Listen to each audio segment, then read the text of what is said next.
Okay, Kathleen, I'm very happy to welcome and collaborate with you on, I think, the first podcast episode of Hacking Media.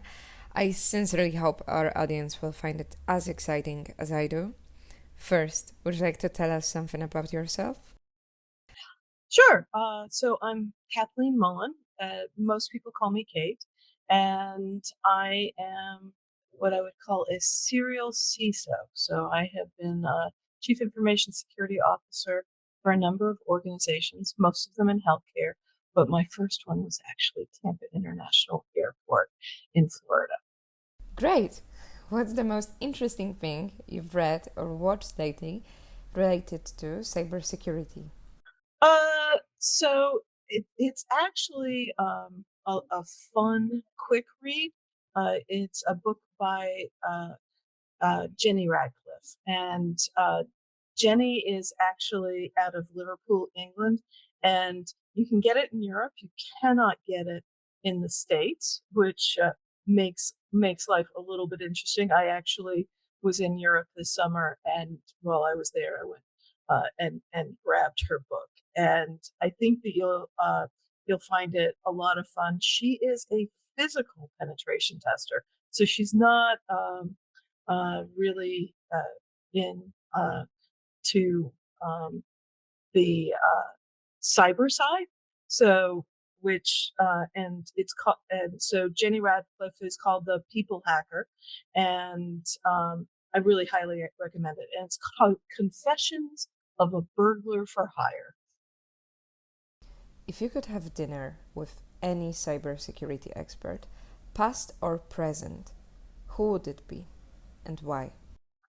So, actually, it would be past, and it would be Ada Lovelace because she was a mathematician. And when they were first kind of designing computational systems, they were really talking about mathematical applications. And she thought beyond that. Ada was actually talking about kind of the social uses that computers could possibly have. So she actually was looking into the future far beyond what her peers were. And so Ada is definitely it. Do you have a favorite hacker movie or maybe a hacker TV show? So, by the way, just getting it out there, almost all hacking movies and TV shows annoy the heck out of me. They just do. I'm in the background going, no, no, no, you can't do that. Um, and I mean, Mr. Robot is truer to life, but I actually, I like the old Sneakers movie. So, I mean, it's just, bec- partly because when I saw it, it was before I actually knew much about hacking. So, and unfortunately, I enjoyed it a lot when I watched it, and know that I can't rewatch it because I'd probably get annoyed again. Can you tell us a bit about your current role at my virtual CISO and what a typical day looks like for you? So, I do what's called fractional CISO work. So I am a part-time CISO for a few customers. I also do a lot of consulting work. So my days tend to be, well, I've been a night owl, so I start about 7 and am actually checking on things and reading things all the way through the middle of the night. So I do a lot of reading, and I attend and prepare for podcasts similar to this one. I'm also on panels. I speak at conferences. So I just got back from Seattle, uh, which was to speak at the Association of Healthcare Internal Auditors. And my presentations with them were very specialized. And it was talking to them about what IT auditors should be auditing about in order to protect their organizations. Uh, One of the problems we see is a disconnect between what auditors do and what we do. So explaining to them, for example, the importance of them auditing Active Directory and not just users, that they should be caring about, do they have an immutable backup? Are their service accounts protected? Is there MFA across the entire spectrum? Talking to them about the interconnectivity between systems like Okta as their MFA and Active Directory, and if it is not correctly configured, you could have problems. For example, they're thinking that part of the MGM hack took advantage of some direct relationships between AD and Okta, so which essentially made it a single sign-on. So part of what I do is studying, researching, finding out what's going on in the world, and then taking it and speaking to non-technical people in English so that they understand it. Uh, Next week, I'll be in Ireland. Just wrapped up the presentation. I'm doing a joint presentation with a neuroscientist, and we are talking about neurolinguistic programming. This one I'm probably going to get myself in trouble for because we're talking about how it's actually used for executives and in social engineering, in books and podcasts. And my neuroscientist partner will be talking about how completely debunked it is. And there are a lot of people that are very big NLP advocates and the problems with that. So I work on calls for presenters. I'm writing a book on ethics in social engineering. So my days are really full. You may be able to detect that a lot of this is bouncing from one thing to the next. So I have a calendar, it's completely booked, and I just space off time for everything I'm working on. How did you start your journey in the cybersecurity field, and what drew you to it? So my father is an engineer. So he was an Annapolis Academy graduate and was a pilot. And then when he got out, he worked for a firm called AFCO, and he helped invent the solar shield for the Apollo missions. And he and his friends were early computer users. And he and I would spend time in the basement soldering together little kits. And then he taught me a lot of the fundamentals. And it was just that natural curiosity of tearing things down, breaking things down, building that got me into this. And so the initial programming that I worked on and dealt with had to do with uh, bookkeeping for a heating and air conditioning business he wound up having. So it was very natural, but I actually started in accounting. So my degree was in accounting, and I did accounting. And from accounting, I went into budget. I didn't like that. Budget, by the way, is way too make believe for me. So I went back to accounting because it was comfortable. From there, I went to audit. And when I was in audit, uh, I I started with a team that was doing all of their processes manually. So I brought in computer assisted auditing tools. And from there, moved into what's called IT audit. And from IT audit, I moved to IT.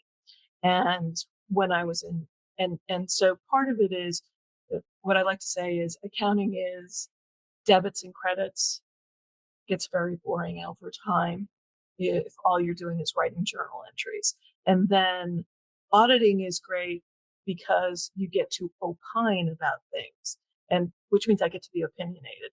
And but the problem with doing audits is nobody actually has to change things.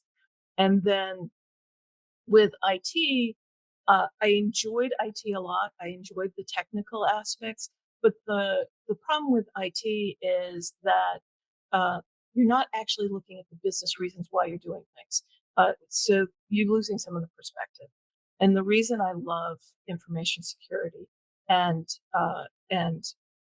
looking at things from an information security perspective is it really is about business. It's not about the technology. If you understand the technology, you can help the business, But really what we should be looking at is operational efficiencies and resiliency and the things that make a business work well. And that's why I love information security, because yes, you get to play with the latest and greatest tech to make the business work well, but it is not always about the tools. It is mostly about the people and the processes. What were the major challenges you faced at the beginning of your career, and how did you overcome them?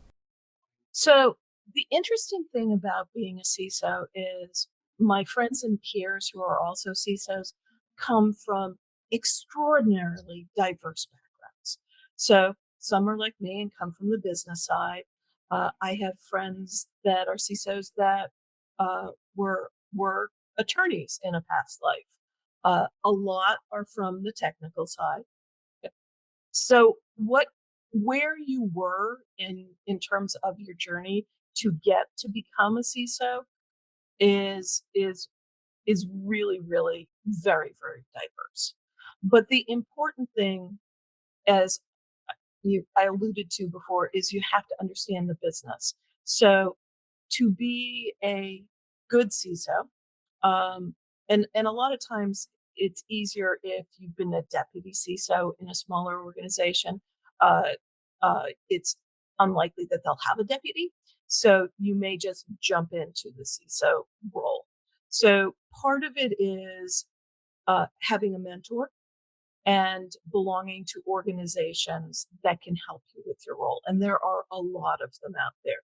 And if you attend B-sides, and B-sides are all over the world very frequently, B-sides chapters will have CISO panels where you can ask them questions and build those kind of relationships. So the kind of how you get there really is a different journey for everyone.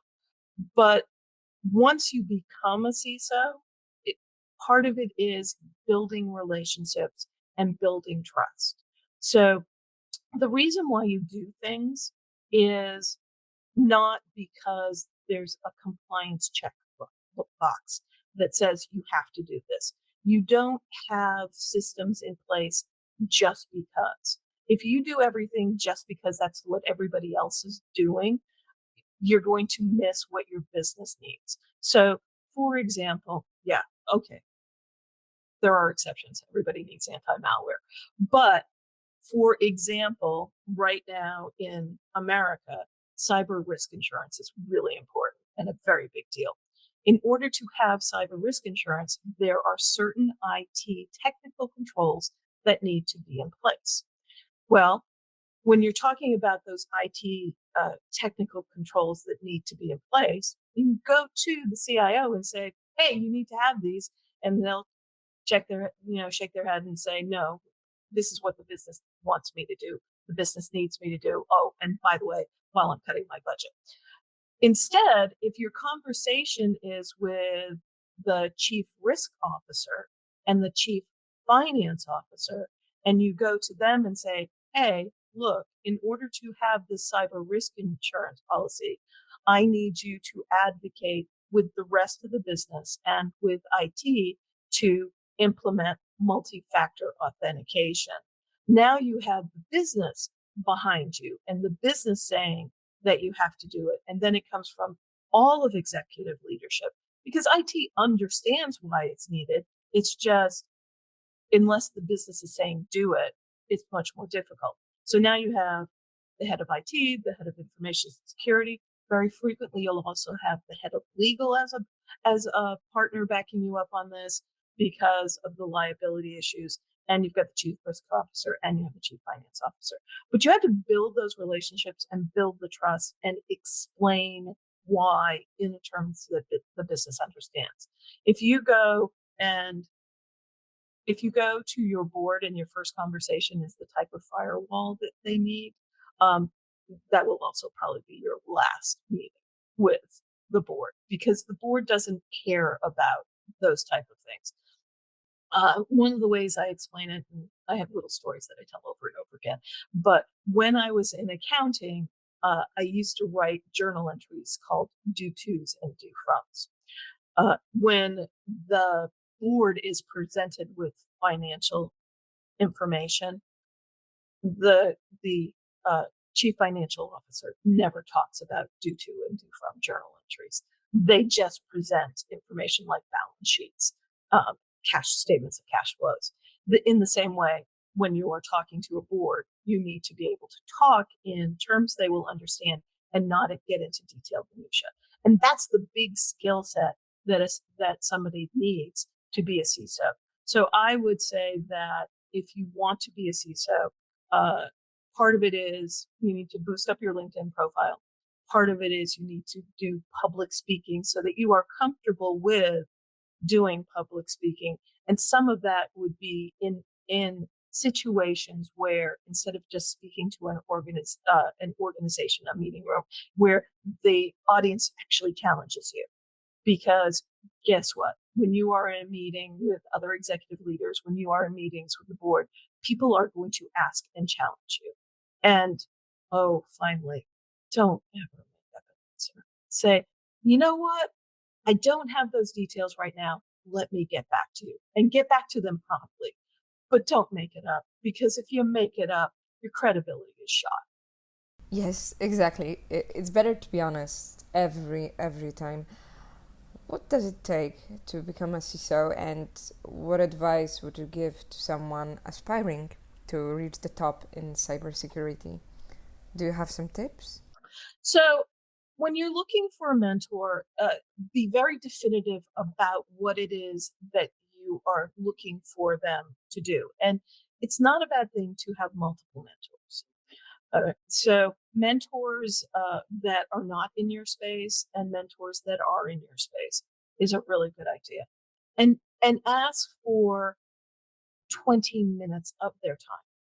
People are really, really busy and they just don't have an unlimited bucket.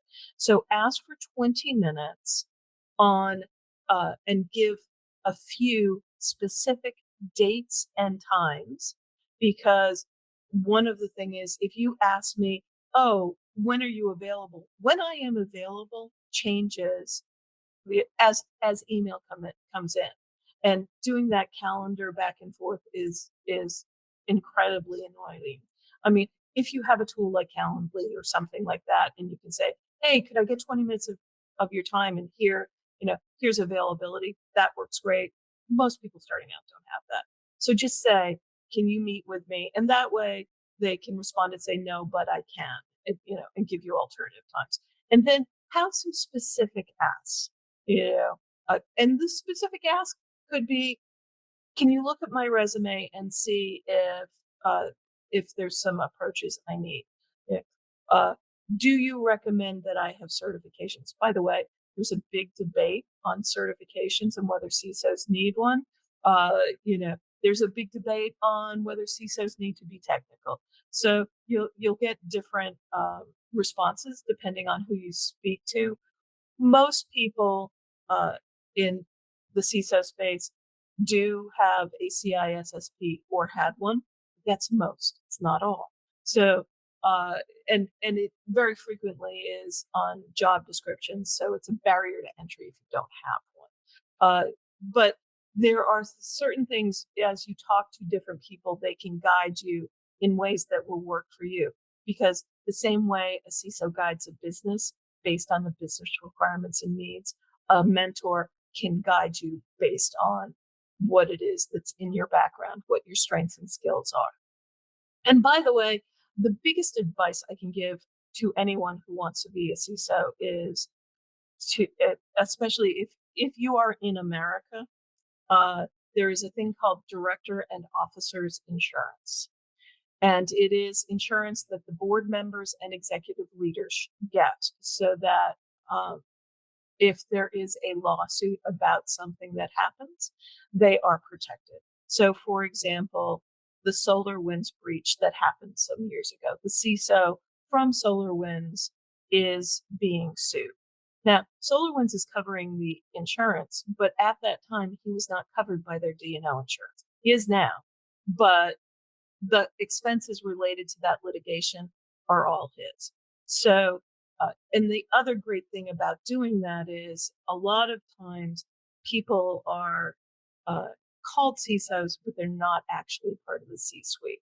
And what happens is they become the chief information sacrificial officer. So they are, the first head to roll when there's a breach, the first head to, to be held responsible. So what you want to do is talk about director and officer insurance before you start a role. And if they don't have it, one, it'll tell you about organizational placement and help you decide whether you even want to be with that organization. Because if they're not going to protect you and you are going to become personally liable for something that goes wrong with the business, is that a position you would want? Strong no, for sure. How do you balance the theoretical knowledge with practical experience in your role as a CISO? Well, every single day, everything you do has some theoretical component to it. It really does. And the longer I'm in this role, and the larger the organization, the more I get my hands slapped for putting my fingers anywhere near a keyboard. It's just, I hire people that are smarter than I am, that understand the technology that they are using on a day-to-day basis better than I ever will. On the other hand, okay, at home, I play with things because I like it. It's fun. But if I don't have time to really understand something, I have a network of friends and acquaintances that are experts in a whole bunch of technologies that I never will be. And I think it is more important that you trust and rely on people that know what they are talking about, because you can't be an expert at everything. But at this point, I am more of an expert in social engineering, and I keep my skills up in social engineering more than any of the other technical skills. The technical skills and understanding them has helped me in a lot of ways in terms of understanding what reporting I should be getting out of a system, what kind of coverage I should expect out of a system, what some of the pitfalls are. I mean, I'm not going to do a penetration test against an API. But on the other hand, I belong to OWASP and I know what the OWASP top 10 are. And I go to meetings where people that are experts in API penetration testing talk about it. So part of it is having that skill set of knowing people that are really good at doing things and having an awareness of the things that they are concerned about. So I think that you have to balance it, but any CISO in a medium to large size organization that is actually running the technology, the company is paying them for a program view, an enterprise wide view. And if you are in the weeds, you're not trusting your team to do their job, and it will hurt your relationship with your team. Now we're moving to current trends in cybersecurity. What are the most significant threats in cybersecurity that companies should be aware of, in the coming years? So here's the thing. When we talk about threats, most of the threats have always been there since we've started computers.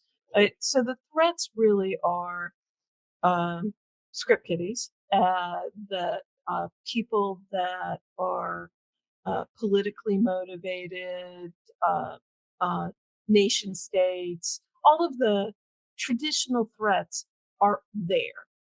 How they are attacking changes. Um, the thing that's got all of the buzz right now is AI and ChatGPT. Um, my big comment about AI is it is a marketing term.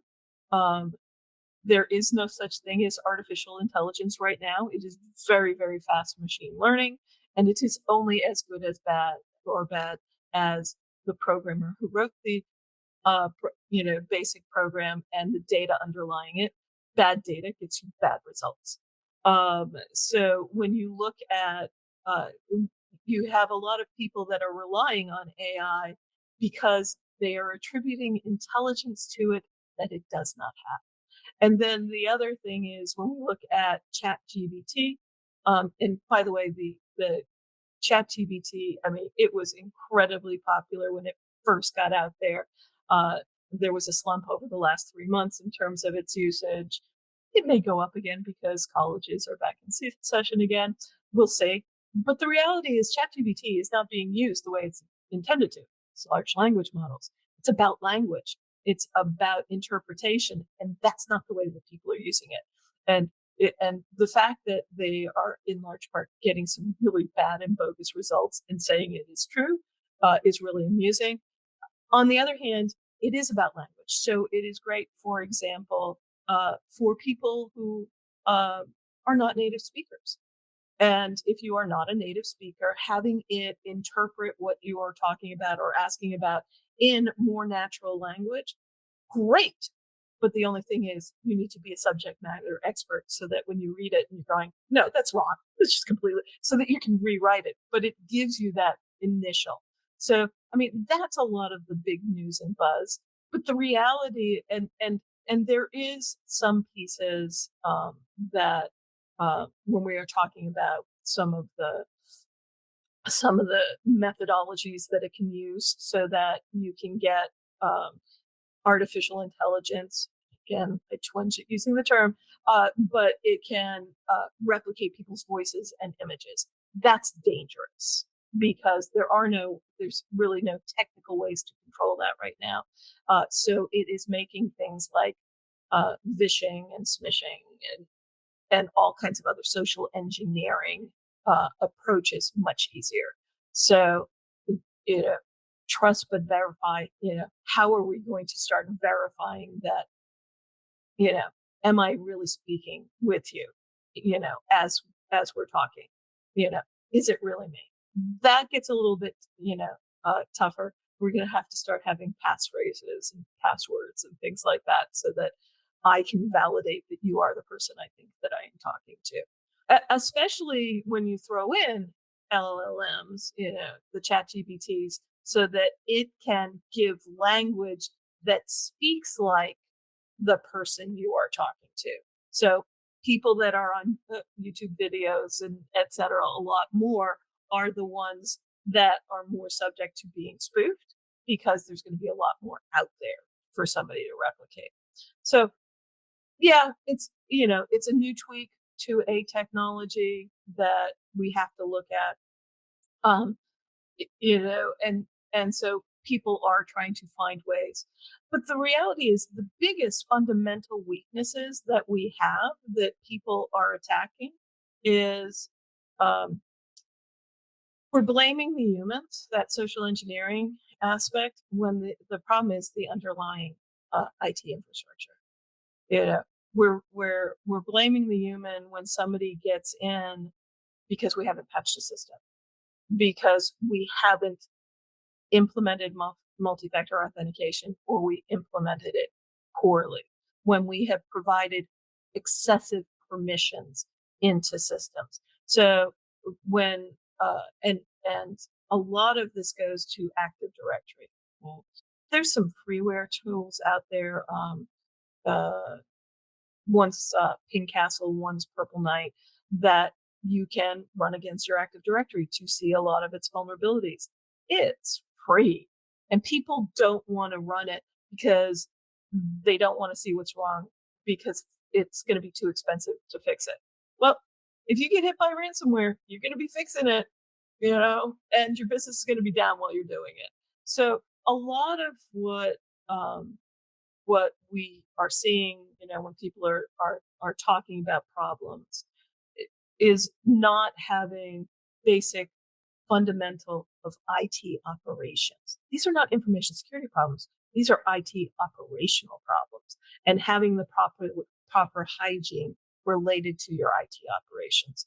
So yeah, there's a little twist to what is new, but a lot of the stuff is, a lot of the scams are very old scams. They just use a different technology, a different twist on it. And my big thing is stop blaming the victim. Get your technology straight. The next question is, with your experience in various sectors like healthcare, education, and banking, can you shed light on the unique challenges of data security in the medical field? So, um, healthcare is a specialties. It really is, because it is life and death. If the systems are not working or are not working properly, people can die. I've done work in the oncology space, cancer care, and in cancer care, if there is a disruption of care in some of the cancer treatments, the patients have to go back to the beginning again. A disruption in care can be a death sentence, which is just tragic. So in healthcare, we have a lot of very old technology. I have seen um, systems that are still running on web. Yeah, I mean it is, and there is not a lot of money in order to replace those systems, and because of that, uh, systems are held together with duct tape and wire and chewing gum to keep some of this stuff running. Some of the systems are multi-million dollar pieces of equipment. So if you've invested a couple $1,000,000 in a piece of investment equipment, replacing it is a major consideration. So, and we have a lot of guidance out there about segmenting networks and segregating networks. But the problem is all of the medical data has to get reported in America into the electronic health record, into the electronic medical record, so that billing can take place. And by the way, all of that information going in actually helps with data analytics, helps with curing things. When I was at Adventist Health, they came up with protocols for sepsis prevention. And sepsis is a nasty disease. And they came up with that by drilling the data. So there is an importance to all of this data being merged, but it makes it more vulnerable at the same time. So you have all of the, and then the world is a scarier place. In America, we have a problem because people have guns, and if they are unhappy about their care, or uh, or if they are looking for drugs because of drug addiction, they can come into facilities and actually threaten people. And no matter where you are in the world, people with mental health issues are very often going to emergency rooms for treatment, and how they react and act can be very dangerous. There are people with mental health issues that attempt to steal babies, and you have to have systems in place to protect babies. And then there's just technology. So I'm a little bit older, and my children were part of the test group for Pokemon Go. And and when Pokemon Go came out, I knew what it was all about. I mean, I'd actually played with it, it's fun. But the original game, a lot of the gyms, etc., were based on art. And I was working for our hospital system that had art, and we had people blocking elevators trying to capture Pokemon. We had people trying to get into uh, the neonatal units, and it's one of those. We had to work with the company that came out with the application to get our sites removed. But who knew that something as silly as a game could actually impact medical care? So the diverse issues that you have in healthcare are just enormous. And the reality is, people that are spreading ransomware don't care. They just don't care. And these are systems that the IT investment hasn't been what it should be. And because some of these systems are older, some of them medical systems, there are medical systems that can't even run anti-malware software. So even though they're running on a standard OS, the manufacturers will say you can't run anti-malware on it. So you have a vulnerable system that is directly delivering patient care. Oh, there are implants that have those problems. So we've known about some of the infusion pump problems for years now, and you have a choice between getting the medical care you need and having a vulnerable system. Uh, when Dick Cheney had a heart implant, he actually had them disable its wireless capabilities. So it's one of those. It is. And as we use more implants in our bodies, the problems with those devices being hacked is going to be a decision, and people make risk. By the way, human beings are so awful at risk. They really are, and we make decisions related to risk all the time. I am fairly risk averse, but I make that decision to go and take a shower every day, even though people die from slip and falls. The stats are awful. Doesn't matter. We accept risk, and we really need to. So, uh, healthcare is a space where it would be great if we could have people actually understand and just say hands off. But we can't, and we won't. So we have to protect it the best we can. How do you keep yourself updated with the ever-evolving landscape of cybersecurity? How do you keep yourself growing in space that is changing so fast? So one of the advantages of speaking at conferences is I get to attend. So I go to conferences and I attend sessions.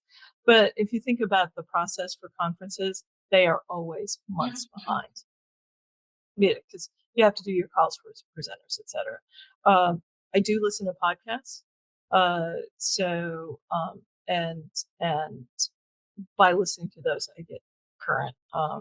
I Depending on what's going on, I will download and watch YouTube videos because somebody's got something to say about everything. Although that's fun because there's so much bad information out there. It's just incredible. But part of it is that fun of how did you get so many views? This is so bad. And then some of them are reputable. And then I read. Uh, you know, there is great information out there. Um, some of it is people will. I used to use Twitter. Not a big fan. So I'm playing in the Mastodon space as well as the Blue Sky space. So there's some information I get from there. So it's just some of it's social media, sometimes LinkedIn, and then a lot of times I get direct messages from people I know. It's like, have you seen this? Have you played with this? I have people pitching things all the time to me. So I actually do a lot of product demos, partly just to see what's out there and what the different approaches are. So a little bit of everything. I tend to be a little bit more scattershot than other people are, but mostly because I don't want to be stuck on a single channel and then miss something. Mm-hmm. Fact checking and sourcing your knowledge from different portals, accounts, etc., is incredibly important, even inherent now. I'm really glad to hear your opinion on this. Okay, what's more crucial for someone in cybersecurity? Hands-on practice or theoretical knowledge? Depends on the day of the week. I get it from your previous answer. It's a tough question. Yeah. Yeah, I mean, it really does depend on the day of the week. Um, it, so I'm a SATSA security architect, and a lot of what I do in information security is based on that. And so, what you're looking at is what are the business attributes? What is the business trying to do? And then from that, what is it necessary for the business to do in order to meet that? And then you layer the technology in over it. Okay, so when I am designing a program, when I am designing a system, it's not really technical. Because I mean, high level, you need to know that you need to have antibiotics, whatever. But in order to meet this business requirement, but because you have a set of compliance requirements that the business requires, which means you need these technical controls, but you don't actually need to know the technology related behind. On the other hand, when I'm doing incident response, when I am responding to penetration tests, when I am looking at what a penetration test needs to encompass, I need to understand the technology. I have to. So it really does. It depends on the day.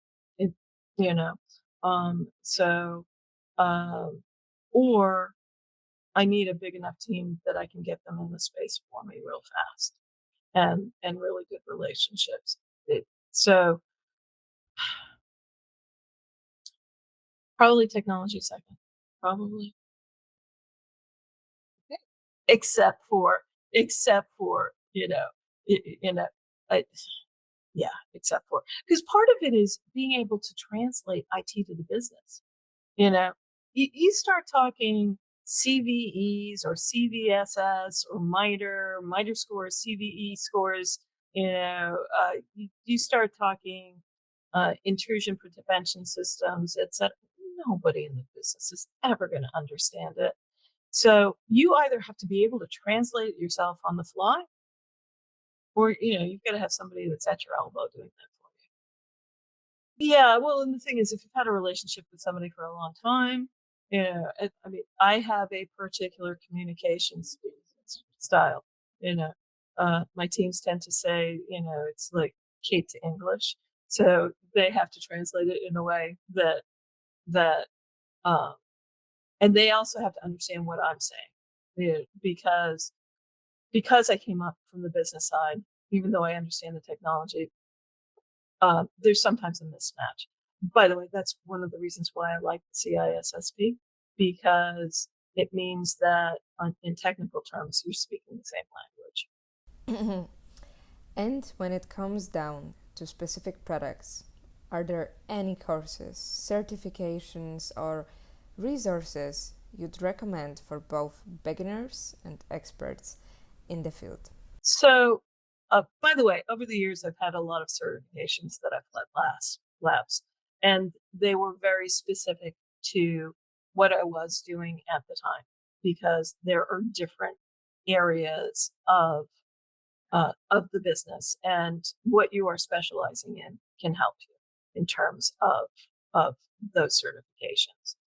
And but like when I do job descriptions, um, first of all, somebody who's in an entry level position, so we're not talking CISO, but anybody who's in an entry level position, and oh, by the way, when you start, you always are. You should be able to go into an entry level position green screen. You should be just clear slate.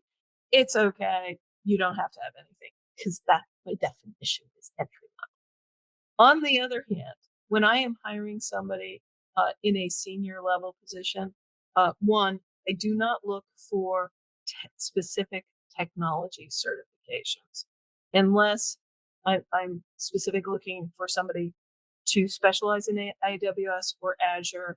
I may try to find those, but the reality is I'm almost better off hiring somebody and paying them for the certifications if they're willing to do it. When I am looking for somebody to be on the team for, a broad level, I don't care what SIM you're certified in. I just need to know that you know what a SIM is. I don't care what anti-malware solutions you have used. I just need to know that you know how to. So looking for specific tech, because the technology you have in your stack is different from the tech in the next person's stack. And the other thing is the technology I have today is not necessarily the technology I'm going to have in 6 months. So if I hired somebody for a specific skill set and then I rip out that tech and they're married to that skill set, they're not going to be happy campers. So part of this is being very broad. That being said, there is some level of awareness that people need to have. And yeah, I'm a fan of the CISSP. Although I know people that have pretty equivalent, which is from ISC2, it's no longer ISC squared. I know people that have fairly equivalent understandings that have a CISM, which comes from ISOC. I mean, those are very broad. There's the CEH, Certified Ethical Hacker certification. Great if you're doing pen testers. But when I advertise for these positions, higher level positions, it's like, I would like you to have one of these certifications, and I give a long list, and that's that language barrier thing. But I also say, or have won a capture the flag from a reputable reputable hacking conference. Because I'm sorry, if you've won the CTF at DEF CON, I want you. I don't care if you have a degree. I don't care if you have a certification. You've got the skill sets, and so part of it is being able to understand that. And then the other thing is when I'm looking at teams and organizations, we need to look at diversity. And when we're talking about diversity, it is more than race, religion, sexual orientation. It's also neurodiversity. Neurodiversity is critical in information security, absolutely critical. So when you are looking at people that need to be in CISO roles, part of it is, can they work with all of these people, or is it a problem? Because if it's a problem, you've got bigger issues. So, um, uh, whether somebody needs a certification or a master's or a doctorate or a Juris Doctorate, I mean, any of those skill sets can get you to where you need to be. It's just have something. Have something. Exactly. I love that she spoke on diversity. I think there's this notion that it's a political or ethical issue, and while it could be, diversity is for sure needed from the business and logistical standpoints. Having a team of people coming from different experiences is enriching. What are the top three quick sorry what are the top three quick tips you'd give to our listeners, especially those just starting in cybersecurity? So, my first tip is be curious. It is being curious will get you further than anything else. Ask the 5 whys to find the underlying root cause. Because if you can find the underlying root cause, you will fix it forever, as opposed to fixing something day after day. So, 2 is build trust. Build trust with your peers, build trust with your organization, build trust outside your organization. Because if you are trustworthy, then there will be times when you will be asking people for favors and they will do them because they trust you. They will do things acting on faith, and they can only do that if you built a trust relationship with them. And then the third thing is find work-life balance. The problem is that if you do something that you love, it is very difficult to find boundaries. It really, really is. And the thing is, at the end of the day, that work-life balance, being able to have family and friends and cultural experiences and those things that bring you joy in life are those things that will sustain. They really will. How do you handle the pressure and responsibility that comes with being a CISO, especially when dealing with potential threats and breaches? When you're doing something you love and things go wrong, you're going to take it personally. Okay? You are. And that's the problem with doing what you love. And some of it is being able to step back and not take it personally. Uh, uh, my personality type is when things are in crisis, that is when I am at my calmest. It is when I am at my most methodical. It is when I am at my most logical, because I filter out all the noise. So part of that is my personality type, but a large part of it is planning. So the reason we have fire drills is so that it is just part of our nature. That alarm goes off, we go downstairs, we go to the meeting place, yada, yada, yada. I am the person that hounds people who ignore fire drills. Talk about work-life balance. But incident response plans, knowing how you should be responding, how the organization should, might not be the details, because in IT, we're dealing with minor little incidents all the time. Things break all the time, not a big deal. A big cybersecurity incident, that is major, and you need to have a plan in place in advance. So when I start a new job, everybody has these methodologies that they go through, and this is what you need to do in the first 90 days, etc. The first thing I ask for is the incident response plan. It really is. Because in America, working in government, first thing that happens when there's an incident and the FBI comes in, it's like, where's your incident response plan? You need this. So having that helps so that you don't panic. I I have the personal email and personal phone numbers of my team and critical people. I use Signal when I'm talking to people about critical things out of band when there is an incident. And then the other thing is it goes back to trust. When I have something going wrong, I trust that my team has my back, and my peers trust that I have theirs. And I mean, that's how you stay calm in a crisis. But working in healthcare, go into an emergency room on any day. They're functioning in crisis mode all the time.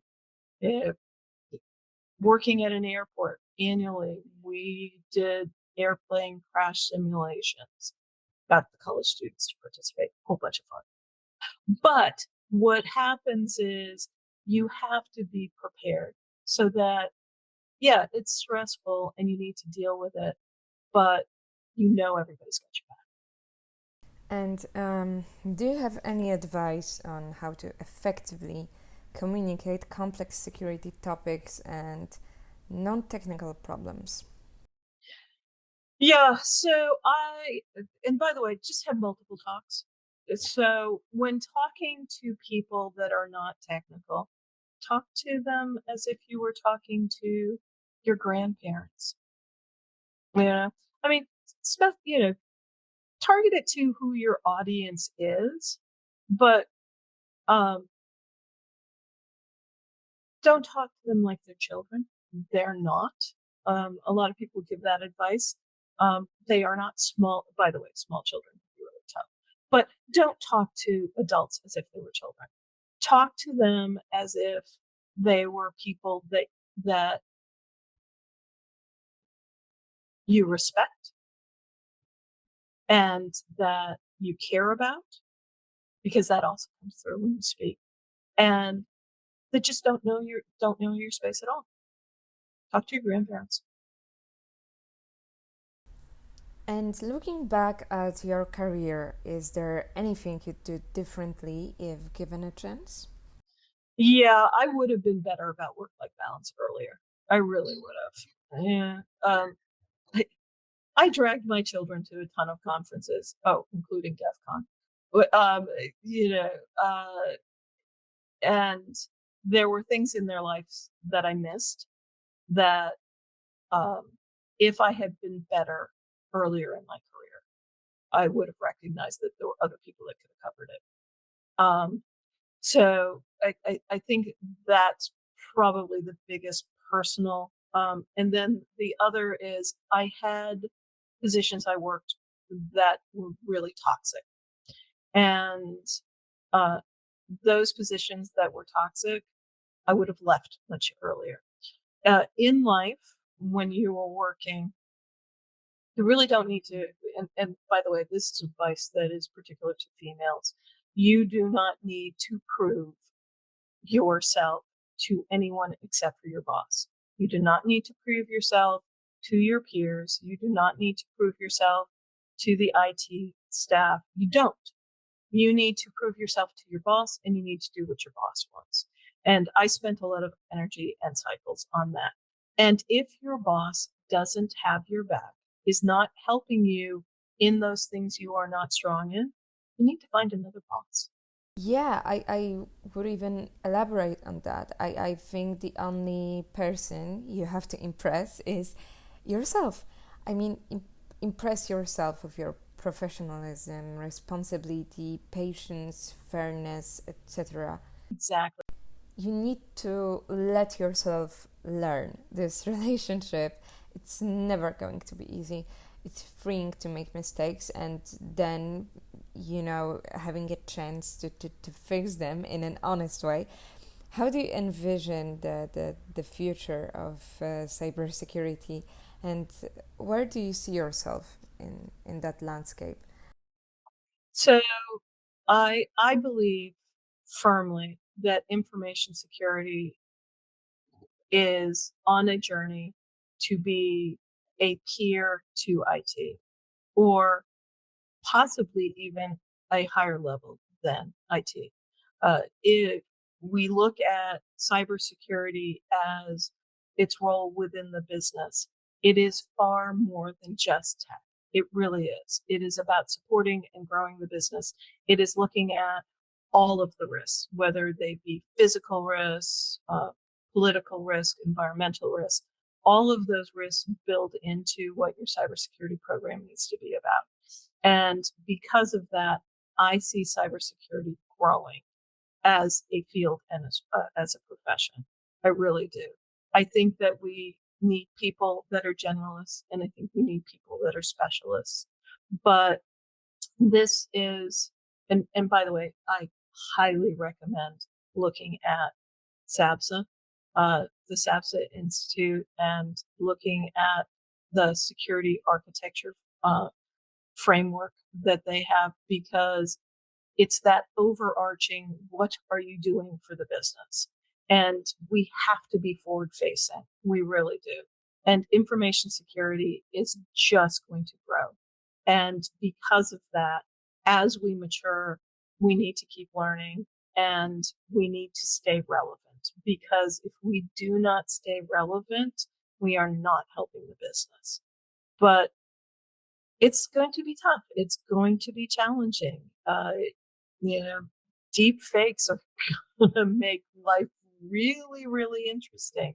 Come, uh, you know, when we start looking at the changes in computing and, our cryptography models getting broken because of quantum computing, there's a whole bunch of things out there that we're just going to be really, really, really busy. Um, in the beginning of the episode, you said that most of the threats we are now trying to work around or work through are repackaged versions of older ones. So the main problem we're encountering is how to truly authenticate who you're talking with. And it's quite stressful that people are far more trusting with tech than they are interacting with humans.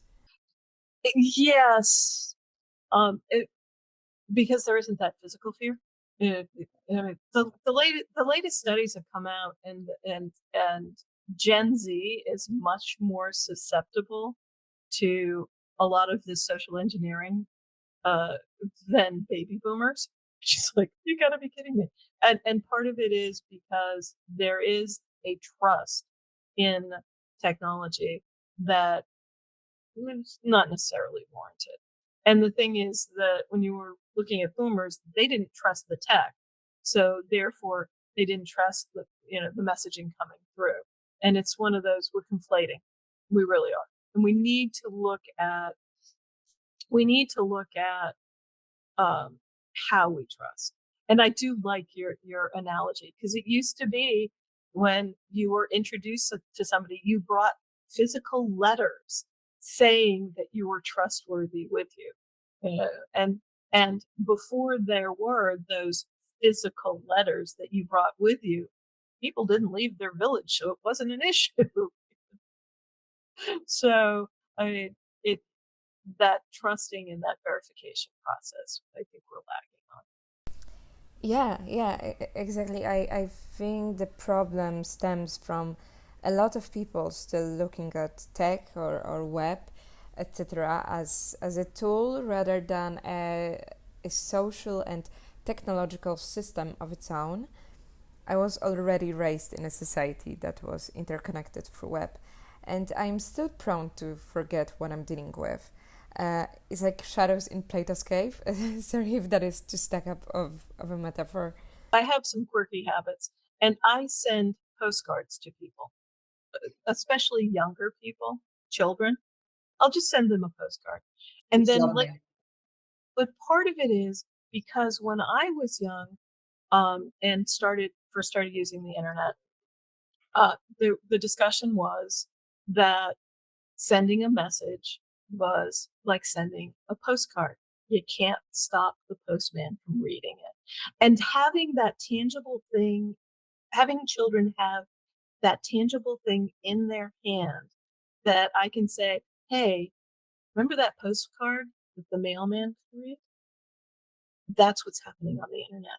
And just having that kind of tangible correlation turns on light bulbs really, really quickly. So sometimes the old tech actually helps with the new tech, because it is Physical. exactly. And yes, um, I I use Plato's the cave all the time, so I love the fact that you brought it up. Lastly, how can our listeners connect with you for further insights and discussions? LinkedIn is the easiest and best way to grab my attention, but do send a message. Just a LinkedIn request won't get you very far. So send a LinkedIn request, and depending on what it is, you know, I've got offline channels. Um, if if you're going to be in Ireland next week and want to go to Kilishi to the SABSA conference 30th, that'll be awesome. I will be in Nashville in October, speaking at the ISC2 conference. Oh, and Jenny Radcliffe is coming from Liverpool, so she'll be there too.